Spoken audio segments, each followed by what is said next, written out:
Tuwing Pasko, hindi lang si Santa Claus ang hinahanap. Hanap din ng mga tao ang mga bago at malultong na pera para pang-aginaldo.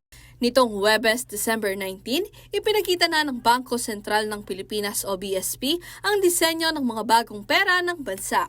Ilalabas ang first Philippine Polymer Banknote Series sa unang quarter ng taong 2025. May 4 na denominasyon ang mga plastic na pera, kung saan tampok ang ilang hayop na tanging sa Pilipinas lang makikita.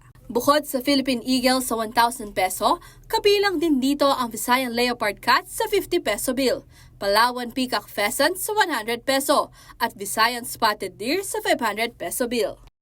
Ayon sa BSP, ang bagong disenyo ay upang ipakita ang pinagmamalaking biodiversity at kultura ng Pilipinas. Featuring the national heroes and the rich biodiversity of the Philippines, too, our flora and fauna are both equally important and deserves to be recognized. And for public awareness as well, we want to promote more public awareness and environmental responsibility. Hinikayat naman ng Assistant Governor for Currency and Securities Production ng BSP na si Mary Ann Lim na maging familiar ang lahat ng Pilipino sa bagong polymer banknotes. The BSP has released communication materials on the polymer series through our website and social media accounts, as well as printed collaterals, so that everyone gets access to the details of its design and security features.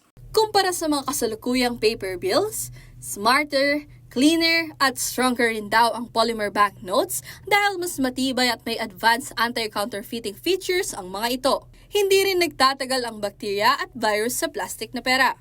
Samantala, paglilinaw ng BSP na magagamit ang bagong bills kasabay ng paper banknotes kung saan makikita naman ang mukha ng mga prominenteng Pilipino.